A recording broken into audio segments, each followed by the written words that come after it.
Start करते हैं। चर्चा में क्यों है? शासन व्यवस्था में कर्नाटक मंदिर का संशोधन विधेयक। कर्नाटक हिंदू धार्मिक संस्थान धर्मार्थ बंदोबस्ती संशोधन विधेयक 2024 राज्य विधानसभा एवं उसके बाद राज्य विधान परिषद द्वारा पारित किया गया था। अब इसे मंजूरी के लिए राज्यपाल के पास भेजा गया है। वर्ष 1997 के विधेयक का उद्देश्य कर्नाटक हिंदू धार्मिक संस्थान और धर्मार्थ बंदोबस्ती अधिनियम 1997 के कई प्रावधानों में संशोधन करना था। विधेयक की मुख्य विशेषता क्या है? कराधान प्रणाली में परिवर्तन। इस विधेयक का उद्देश्य हिंदू मंदिरों के कराधान में परिवर्तन करना था। इसमें मंदिरों से होने वाली 1 करोड़ रुपए से अधिक की सकल वार्षिक आय 10% भाग मंदिर के रख रखाव के लिए एक सामान्य प्रस्ताव पारित किया। पूर्व में 10 लाख रुपए वार्षिक से अधिक आय वाले मंदिरों के लिए आवंटन शुद्ध आय 10% था। शुद्ध आय की गणना मंदिर पर हुए व्यय का हिसाब किताब करने के बाद उसके लाभ के आधार पर की जाती है, जबकि सकल आय का तात्पर्य मंदिर द्वारा अर्जित कुल धनराशि से है। विधेयक में 10 लाख रुपए से 1 करोड़ रुपए के बीच की आय वाले मंदिरों का आय 5% आवंटित करने पर भी सुझाव दिया गया है। इन परिवर्तनों से 1 करोड़ रुपए से अधिक आय वाले 87 मंदिरों एवं 10 लाख रुपए से अधिक आय वाले 311 मंदिरों से अतिरिक्त 60 करोड़ रुपए प्राप्त हो गए। सामान्य निधि उपयोग बताएंगे। खैर आप देखते चलें। सामान्य निधि का उपयोग धार्मिक अध्ययन के साथ प्रचार प्रसार, मंदिरों के रखरखाव एवं अन्य धर्मार्थ कार्यों के लिए किया जाता है। वर्ष 1997 के अधिनियम में संशोधन करके वर्ष 2011 में सामान्य निधि बनाई गई थी। प्रबंधन समिति की संरचना। विधेयक में मंदिर और धार्मिक संस्थानों की प्रबंध समिति में विश्वकर्मा हिंदू मंदिर, वास्तुकला एवं मूर्तिकला में एक कुशल सदस्य को जोड़ने का सुझाव दिया गया है।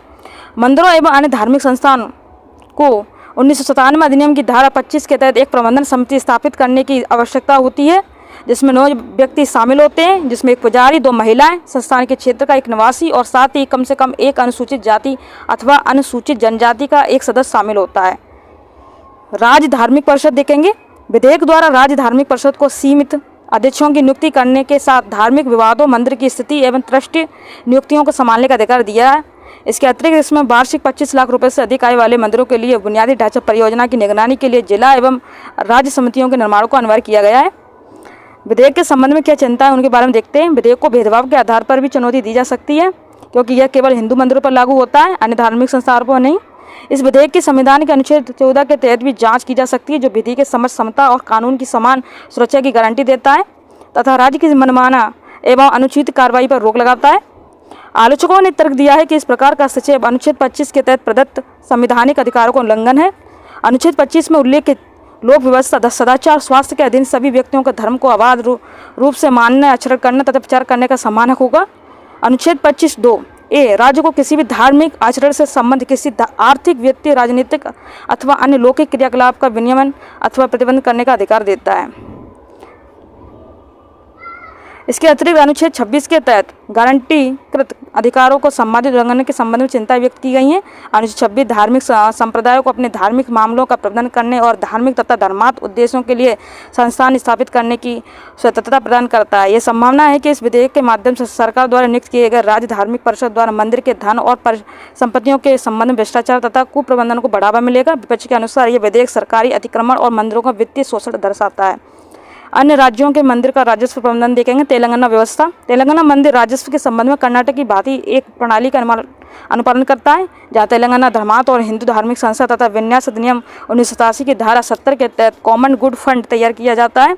वार्षिक रूप से 50,000 रुपये से अधिक आय वाले मंदिरों को अपनी कुल आय का 1.5% राज्य सरकार को प्रदान करना होता है, अनिवार्य है।